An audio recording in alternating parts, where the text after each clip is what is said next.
Welcome back and thanks for staying with us. It's coming up for 11 o'clock on this Wednesday, the 11th of June. There's plenty on the go, but the big story is coming out of the Eastern Cape this morning, where the search for people who were in a minibus taxi that was swept away due to flood waters in Decoligny is ongoing. So far, several bodies have been found, and we understand the driver of that minibus taxi, his body has also been recovered from the flood waters.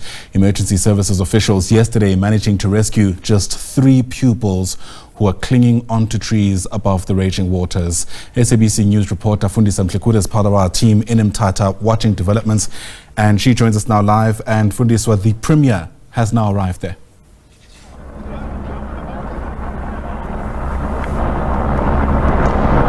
Thank you very much, Ayanda. As we spoke earlier, we are coming now from the 3 bodies that we saw, that were discovered early in the morning. And right now we are at the place where 3 more bodies have been discovered. And we are told that there is a child, maybe she's about 1-2 years old. The driver is also among those who have been found. But let us speak to the Premier of the Eastern Cape to tell us more, because we found her here. Premier, can you confirm the reports that we have that for 6 bodies have been found? Yes, good morning, Sisi, and good morning to viewers. We are in a very difficult situation here, worse than what we can imagine. It's really something that I've never seen. Myself, I've been in disasters before. It's just terrible what these people have experienced. Listening to a father who would try to push the roof so that he can sit on top of the roof with kids, because this has actually engulfed this area around about 5 a.m. in the morning yesterday, when people were actually fast asleep in the early hours of the morning. Yes, as we are arriving here, we've been moving around. I think we are now almost on a 3rd scene. Started with the other 3 bodies up there. So far, in terms of people who have been working here in the community, assisting the rescue team, we've got about 5 rescue teams that are scattered all over this area where this actually has been so bad. People are estimating about 9 bodies so far that they have identified this morning. So just to clarify the point, we would have been speaking about 9 bodies yesterday. Those were bodies that families reported missing. At that point, those bodies were not yet identified. Amongst the 9 bodies that have been identified here or discovered, some families have already identified them, are linked to the 9 which yesterday was reported missing. So far, in terms of identification, the community and the people who are working on the ground have identified 4 that would have been part of the bus that was actually swept away as well. In terms of not confirmed figures, but we have identified the driver on another house there. Down there, the queue marshal or the conductor of a driver has been identified down there. So we are estimating about 15 people that would have been in the bus. That includes the 2 adults. 3 was actually rescued alive yesterday, as you would remember. So the 10 that we're working on. So in terms of what we're now currently working on around estimation is the 4 that has been identified. So we're still looking at about 6 missing if those figures are correct. But we are on the ground to make sure that we verify these facts ourselves and make sure that we are able to account to people of South Africa and people of Eastern Cape in terms of facts. We are here to make sure that we seek the truth from actually the facts. We are working, as you can see, our rescue team from an aerial point of view. Also aquatic teams are on the rivers, the divers trying to identify as many bodies. I'm anticipating more than what we are calculating. If you look at what this area has been affected, because all these big houses you see there were actually covered by the water. Big houses, as you can see there. You are looking at almost now about 2.5 to 3 meters up that the water was actually flowing on top of these houses. So it's bad, it is terrible. We are calling everybody, wherever people are, I know Minister of Cocta called me, is actually arriving this afternoon to come and be with us on the ground. I know people of Butterworth also have been actually subjected to this. So far, we have not yet received any reports that talk on fatalities in that part of the site. As you know that we reported about 5 bodies that were involved in those in that road carnage that took place around the Buffalo City area. So it's a terrible situation indeed, and it happened at a wrong time at night when people were sleeping. So I've never seen this thing, and now you talk about almost more than 500 meters moving from the river bank into community or houses here. That is, water was flowing all over, almost at about 3 to 4 meters high. So it's a bad situation, terrible. Premier, let's talk about the divers that are not found locally, because yesterday we were told that they are coming from East London, some are coming from Port Elizabeth and stuff. Why don't we have divers in Mthatha? No, it's a question that we've been reporting every time we experience disasters, and we are now know, at least for the last 2 years or so, that we are a disaster-prone province. The area that is under-resourced is the eastern part of the province. We have been speaking to South African police services, for instance, about that, talking about the aerial services, intervention, your police, your helicopters. We said you can't service Eastern Cape with one helicopter that is in Port Elizabeth or Gqeberha, because when the weather is bad, that helicopter cannot move out of Gqeberha. So you need a helicopter station in Mthatha, you need more resources, you need K9 unity station in Mthatha, because this area covers the bigger part of the population of the province. So that's what we are working on with police. We've been raising this because you would understand, even if we want to, we can't create our own K9. That must be done procedurally via South African police services. So we have been putting that across.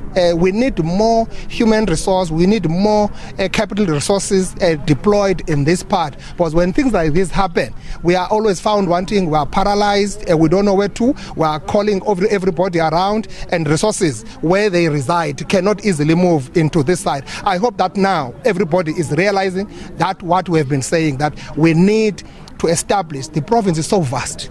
The province is so vast, you can't service it from Gqeberha, you can't service it all from East London. You've got to deal with this part of the eastern part of the province. Yes, in the past we have never experienced disasters like this, but now we know that the climate change or global warming is here, it is inevitable. We have never seen such amount of water floods during winter in this part of the province. So now we are used into this in summer. We are always anticipating. So it's clear, but also thanks to South African weather services, because surely many people would have taken heed of warnings that have been coming out. We have been warned almost a week before, but we still want to appeal to our people to make sure that they respond to that. And definitely I want to take the opportunity to convey our very heartfelt condolences to families. Now we have identified bodies, families have lost their loved ones, families have lost their kids.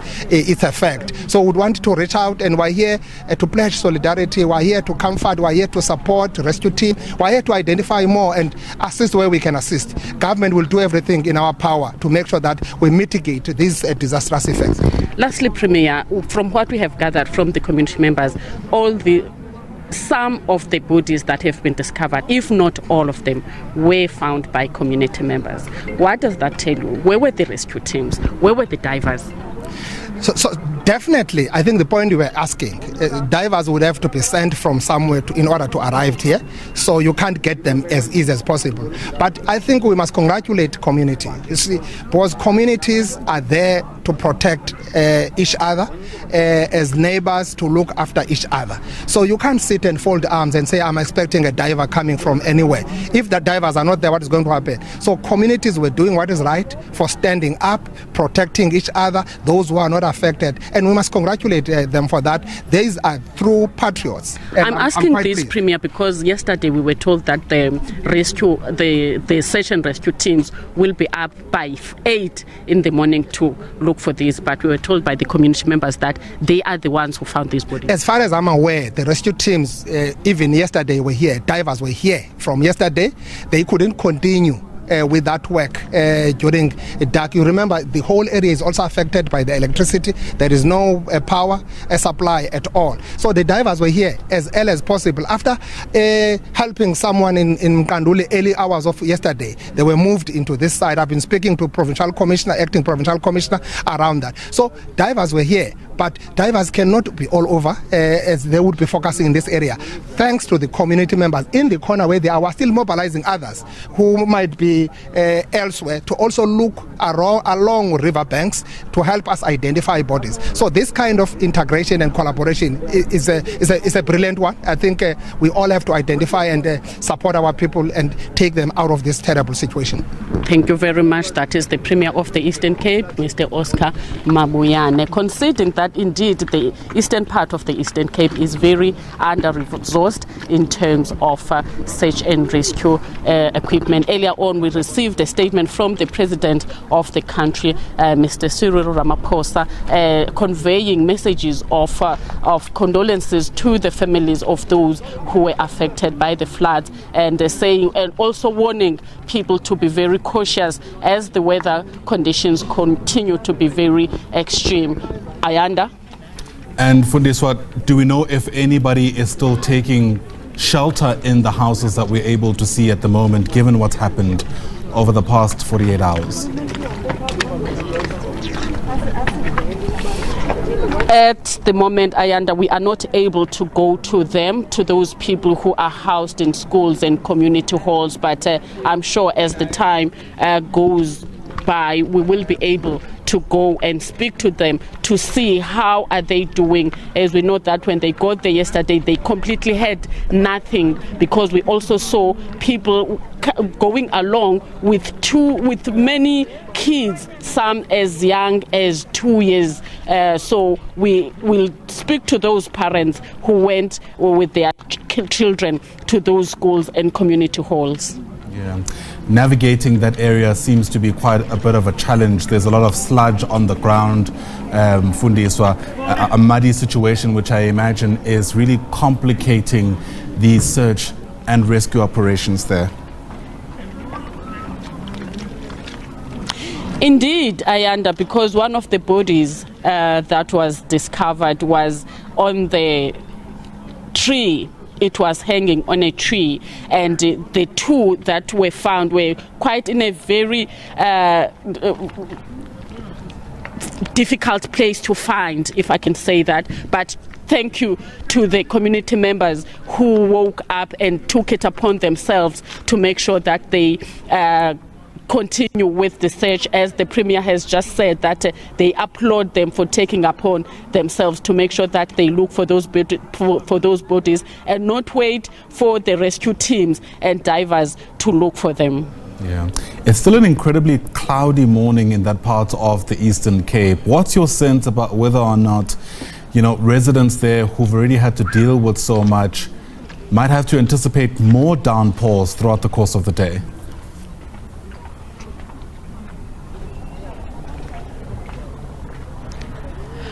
Well, the residents are very worried, but the weather services are reporting that maybe by today the weather will subside and they can expect clear skies starting from tomorrow. So that is a relief for the residents and communities at large, because they are very scared right now, and some of them they don't even know where their loved ones are. That is why the Premier was saying that there are many people who have been reported missing, but they are hoping that they will be found, as the rescue teams, both aquatic and aerial, are continuing with the search. Really devastating indeed. Right, Fundiswa Mhlekude, we'll try stay as much as we can with the visuals that you're giving us as we continue learning of the discoveries that some of the rescuers are making, grim discoveries, might I add. So far, if you've just joined us, 9 bodies being recovered. Premier Oscar Mabuyane is now in the community of Decoligny, where some of those operations to find the people who were missing, those who were in that minibus scholar transport vehicle, and were affected by the devastating flooding that really engulfed much of that community. Police on the ground alongside several other search and rescue personnel. What I suppose is complicating this work is that it's still unclear how many people were inside that 22-seater minibus taxi, which was recovered, by the way, earlier today. But the Premier saying that their estimates are putting the number of missing persons at 6. In fact, he's saying that they are seeing evidence suggesting that 15 people were inside that car. But all of this, of course, still very much at an estimate at this point. You can see some residents salvaging what they can, the very little that's left, quite frankly, of some of those houses. The Premier mentioning earlier today that the water that had spilled over from the nearby river in this community was as high as 5 meters at the very height of this flooding. You can just imagine just how difficult it must have been to get out of harm's way in that context, especially when you also consider that all of this took place in the early hours of yesterday, Tuesday morning, when people are arguably at their most vulnerable, asleep, thinking they're safe inside their homes, but of course now tell a very different story a couple of hours later. Fundiswa Mhlekude, part of our team in the Eastern Cape for now. Thanks very much indeed.